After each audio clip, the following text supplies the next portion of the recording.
Good morning. The Senate Committee on Commerce, Science, and Transportation will come to order. We begin with some good news. It turns out subpoenas work, and it turns out even the threat of subpoenas works.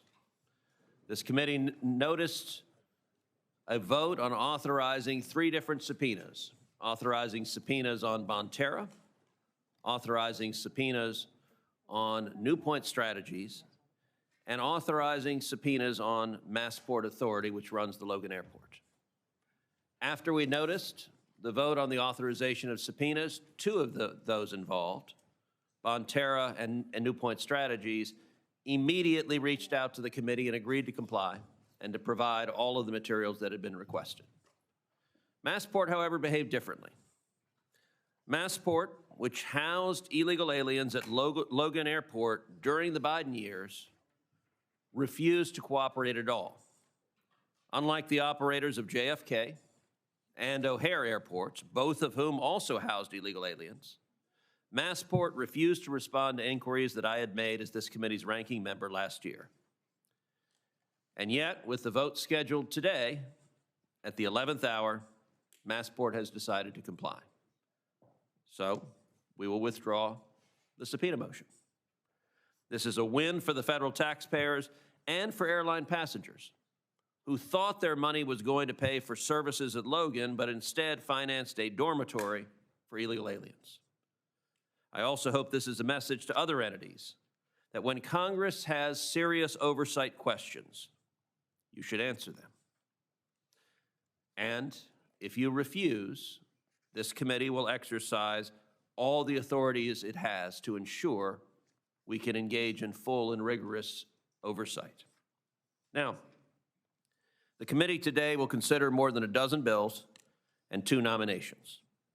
Michael Kratsios to lead the Office of Science and Technology Policy, and Mark Metter to be a commissioner on the Federal Trade Commission. Now more than ever, we need leaders who will unleash American innovation. Mr. Kratsios, who served at OSTP and DoD during the first Trump administration, has a track record of ensuring that America leads in emerging technologies like AI and quantum. Likewise, Mr. Metter's experience working at the FTC, at the Department of Justice, and here in the Senate will serve him well as a commissioner. He has a keen understanding of consumer protection, antitrust, and administrative law. I know that he will help Chairman Andrew Ferguson restore integrity and effectiveness at the FTC following years of unfortunate mismanagement. I call on my colleagues to support both nominations, as well as the legislation we're considering today. Let me briefly highlight a few key bills. First, space. Space is and will remain a major priority for this committee. I'm proud today to advance the Astronaut Ground Travel Support Act, which I introduced along with Senator Peters. This bill eliminates an unnecessary requirement for NASA to report to Congress whenever returning astronauts who aren't medically cleared to drive receive official transportation. We're also considering today the bipartisan Safe Orbit Act to address growing congestion in low Earth orbit. Next, oceans. I recently introduced the Modernizing Access to Our Public Oceans, the MAP Oceans Act, along with Senator King. This bill standardizes, digitizes, and maps fishing restrictions in federal waters. It's modeled after the successful MAP Land Act, which required the federal government to digitize maps for hunting and fishing on federal lands. Additionally, we'll take up the Sea Turtle Rescue Assistance and Rehabilitation Act. Finally, we'll vote on bills that address new challenges at the intersection of tech and national security. The Informing Consumers About Smart Devices Act, the SPY-Fridge bill, requires disclosure of hidden cameras or microphones in smart household appliances. The Routers Act directs the Secretary of Commerce to study national security risks posed by compromised routers and modems. And the Securing Semiconductor Supply Chains Act tackles the shortage of semiconductors, which are central to both the digital economy and our national security. That's just a snapshot of the important work the committee is doing this week. And I will now turn to Ranking Member Cantwell for her opening remarks. Thank you, Mr. Chairman. And if I could take a moment of personal privilege. Later today, astronaut Colonel Ann McClain from Spokane, Washington, will launch to the International Space Station. A proud Spokane native, 1997 Gonzaga Prep graduate, Ms. McClain embodies the adventurous spirit and determination that defines America's astronaut corps. Her return to space as commander of the Crew 10 continues Washington's rich contribution to our nation's space program.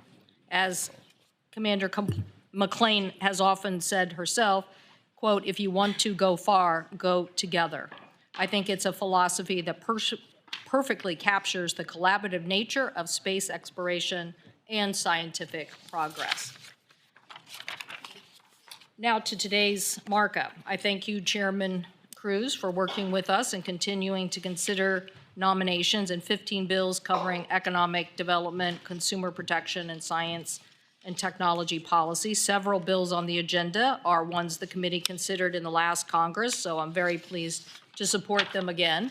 Many deal with technology and security issues and will boost America's competitiveness. The Securing Semiconductor Supply Chain by Senator Peters and Blackburn, which directs the directs Select USA to investigate state efforts to attract foreign investment for semiconductor manufacturing, which continues on the work that we did in the CHIPS and Science Act. The Manufacturing Advisory Council Act by Senator Peters and Blackburn also creates a forum for manufacturers to raise concerns about the challenges they face. I know I'm particularly excited about this as it relates to fusion technology, since there are 3 fusion companies in the state of Washington, and Senator Risch and I co-chair a fusion council that is looking at how does the United States not only crack through on this, but make sure we have the supply chains for the future. It also includes the Safe Orbit Act by Senators Cornyn, Peters, Wicker, Blackburn, Hickenlooper, Schmidt, Lujan, and Kelly, which addresses the growing challenges of space debris and satellite congestion in orbit. Also something the Pacific Northwest is continuing to lead in with a lot of space companies and moving satellites we're very excited about something called the Otter Pup. You can all check it out. And Senators Cruz and Peters co-sponsor the Astronaut Ground Travel Support Act, which enables NASA to provide transportation for astronauts' post-mission medical needs, protecting consumers from dangerous products that should be a priority for the committee. I am pleased to be we're moving again the Youth Poisoning Prevention Act, introduced by Senators Duckworth, Curtis, Moreno, and the Setting Consumer Standards for Lithium-Ion Batteries, introduced by Senators Gillibrand, Blackburn, Fisher, and Schumer. The committee also should focus on protecting consumers from scams, and the FTC Consumers report shows that 1.1 billion consumers lost. That can't be right. According to the FTC, I have to read this again. According to the FTC, consumers lost $1.14 billion to romance scams in 2023 alone. With a median loss of $2,000 per person, this is the highest of any imposter scam. The Romance Scam Prevention Act, introduced by Senators Blackburn, thank you, Senator Blackburn, and Hickenlooper, thank you, Senator Hickenlooper, will help prevent these staggering losses. I'm also pleased to co-sponsor the Informed Consumers About Smart Devices with Chairman Cruz, which we call the Spy Fridge Bill. It requires that any device capable of recording audio or video be labeled so consumers know what they are bringing into their homes. The Ad for Mental Health Services Act from Senator Sullivan and Peters, which requires major digital advertising platforms to report on their public service announcements related to mental health. Given the growing mental health crisis in our country, I believe this is transparency that is important to know how people are contributing to public awareness. The Sea Turtle Rescue Act, led by Senator Markey, establishes a grant program for sea turtle rescue. The Modernization Access to Our Public Oceans, led by Senator Cruz, which requires NOAA to create a website where fishing is, to show where fishing is permitted in federal waters. And finally, the Improving Flood and Agriculture Forecasting Act, led by Senator Schatz, which expands NOAA's National Mesonet program. in the state of Washington, we have seen terrible floods and worsening wildfires. This bill would improve the environmental data for accurate forecasting and critical for emergency management and saving lives. And I thank the Senator for Hawaii for his leadership on this important legislation.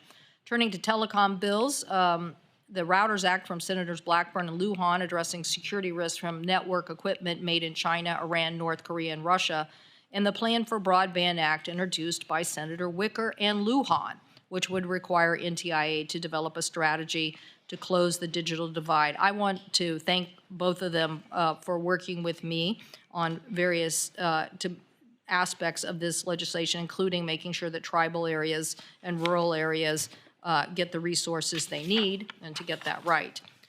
Now turning to the nominees, I want to say I believe Mr. Kratsios, who's nominated to be the Office of Science and Technology Policy Director, isn't new to the job and isn't new to the Trump administration, having worked in the first Trump administration. I believe he understands the national security imperative related to technology investment, and I believe that in his commitment to this committee to work on the National Quantum Initiative, very important to the state of Washington, that he will continue to make the investments that we need and recognize the importance of the CHIPS and Science Act. On the other hand, I do have concerns about Mr. Metter's nomination to the FTC. When I and several colleagues asked whether he would refuse to carry out illegal orders from the president, Mr. Metter hedged. The answer from any nominee should simply be no, but he hedged. And I think that I just don't believe today that Mr. Metter is the right person for the FTC. We need somebody who believes that they're not just a rubber stamp for the president, but have responsibilities and duties to carry out. So thank you, Mr. Chairman, and again, thanks for working on these important bills, and look forward to continuing to work with you on other important priorities. Thank you, Madam Ranking Member. And we are still a couple of bodies light to have the quorum to vote out our nominees. So I suggest we move a little further down in the agenda and address the bills that we have on. We could do Kratsios. We can do Kratsios? Are we doing that by? We can do. What? All right. Oh. Okay, then I recognize Senator Wicker for a motion. Thank you, Mr. Chairman. I move that PN 13-8, nomination of Michael Kratsios to be Director of the Office of Science and Technology Policy be favorably reported. Is there a second? Second. Do this by voice. Or do you want a roll call? Who asked for a roll call? Who?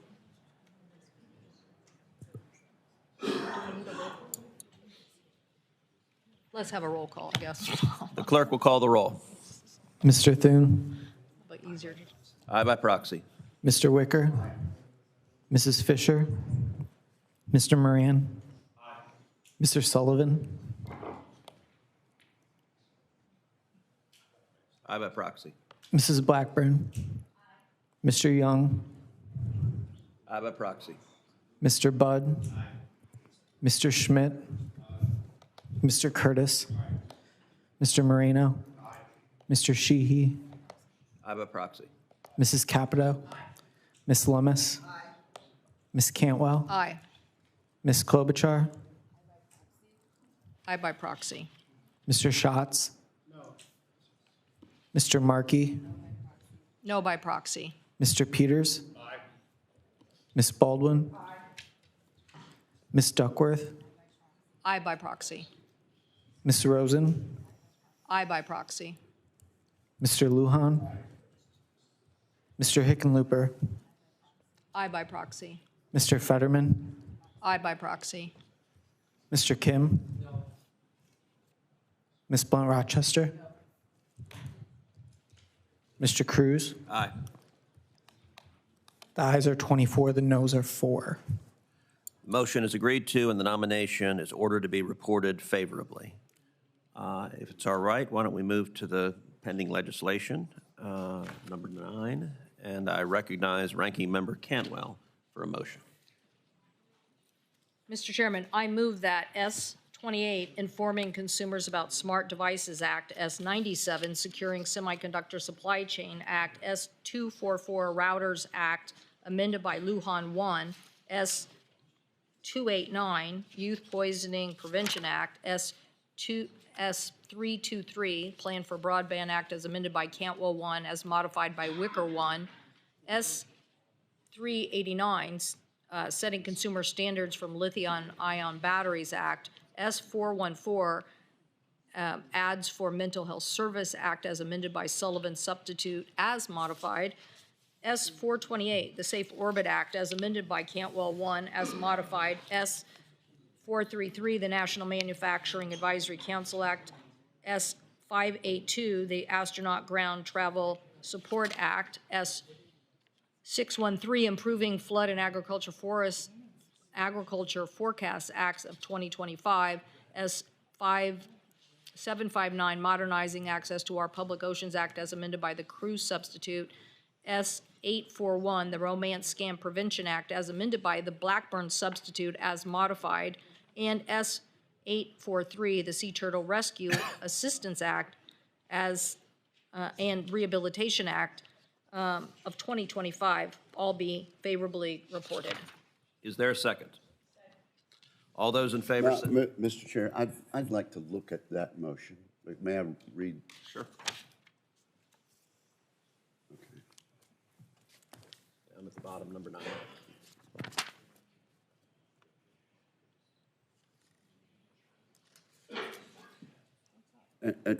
I note, I don't believe S-97 was included in that. I'm just trying to make sure. All right. So the motion included S-97. Where? And S-323 Yes. as modified by Wicker 1. I just S- want to make sure that's true. Yes. Okay, thank you. Yes. Thanks for that inquiry. Sure. I guess there was a second. All those in favor say aye. Aye. Those opposed? The motion is agreed to, and the bills are ordered to be reported favorably. Now, I think we're still short of a quorum, I believe. So are there members wishing to speak? I know Senator Blackburn had wanted to talk on her legislation. Thank you, Mr. Chairman. I am just so pleased that today we've passed out the Romance Scam Prevention Act, which will require these online dating services to notify users who have interacted with scammers that are banned from their platform. Americans, and especially senior citizens, are losing close to $1.3 billion a year on these romance scams. Some lose their entire life savings. For some, the emotional toll has caused anxiety, depression, and has even led some to take their own lives. The scam artists are not amateurs. In fact, they are often part of sophisticated transnational criminal organization networks that traffic individuals in developing countries with promise of high-paying jobs. The victims of human trafficking are transported to what is called fraud dens. Their passports are taken. They are forced to pay back their debt by working overtime to defraud our seniors that are here in the U.S. These scams are well-financed. They're sophisticated. They use AI and other technology to manipulate American consumers. These online dating platforms have the ability and indeed the responsibility to notify their users when they're interacting with a bad actor.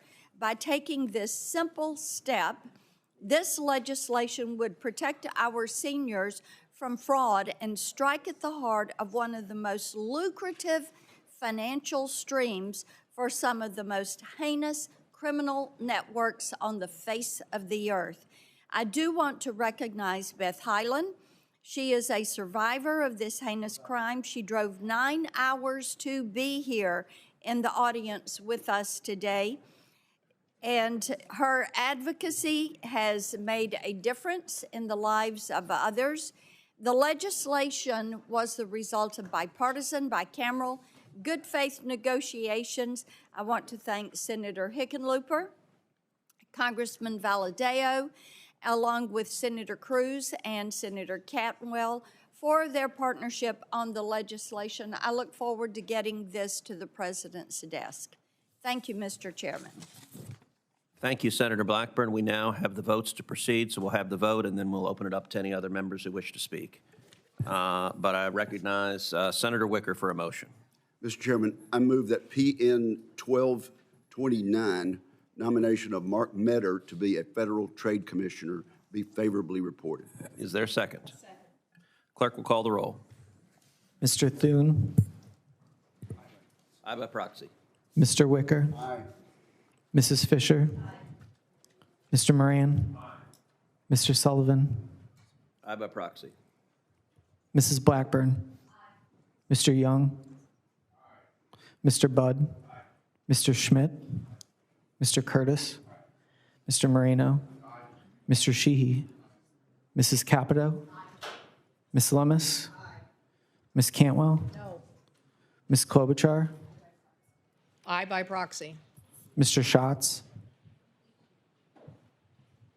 This is on the memo. No. Mr. Markey, No by proxy. Mr. Peters, Ms. Baldwin, Ms. Duckworth, No by proxy. Ms. Rosen, Aye by proxy. Mr. Lujan, Mr. Hickenlooper, Aye by proxy. Mr. Fetterman, No by proxy. Mr. Kim,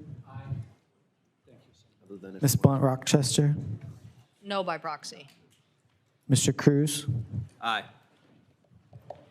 The ayes are 20, the noes are 8. The motion is agreed to, and the nomination is ordered reported favorably. Are there any other senators seeking recognition to speak? Mr. Chairman. Senator Fisher. Thank you, Mr. Chairman, and thank you for holding today's markup. I did not call up my amendment on S28, but I would like to speak on the Fisher-Rosen 1 to that bill. This amendment is the text of my bill, the Foreign Adversary Communications Transparency Act, S-259.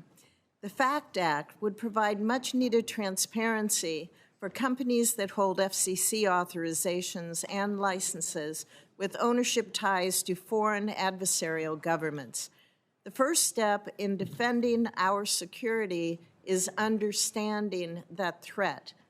My bill does this by requiring the FCC to publicly disclose a full accounting of these details. Under the FACT Act, companies with foreign ties will no longer be able to cooperate or be able to operate in secrecy. They will no longer be able to conceal their financial backers or their true loyalties. This threat is urgent. Allowing regimes like China to secure a silent foothold in our communications networks puts our country at risk. This legislation has bicameral and bipartisan leadership. In the Senate, I'm very glad to have Senators Rosen, Cornyn, and Lujan on board. I appreciate that you, Mr. Chairman, and Ranking Member Cantwell signed off on this exact language in the end-of-year CR negotiations, just like the Routers Act, also on today's markup. The FACT Act received robust technical assistance from the FCC as well, included in the amendment you see filed.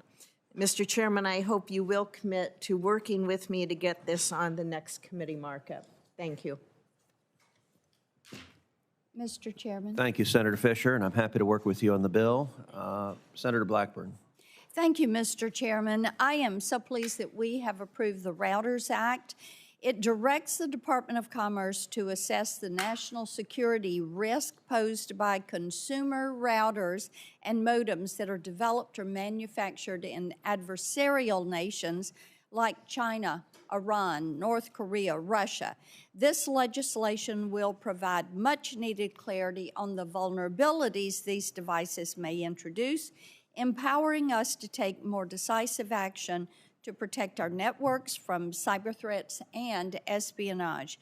By strengthening our defenses and addressing potential weak points in our communication system, including modems and routers, we can prevent future cyber attacks and better safeguard our small businesses, our households, and our critical infrastructure. I do want to thank Senator Lujan for his partnership and his commitment on the issue. Thank you, Mr. Chairman. Thank you. Are there any other senators wishing to be recognized? Okay, then I ask for unanimous consent that staff are authorized to make technical and conforming changes. Without objection, so ordered. This concludes our markup for today. The executive session is adjourned.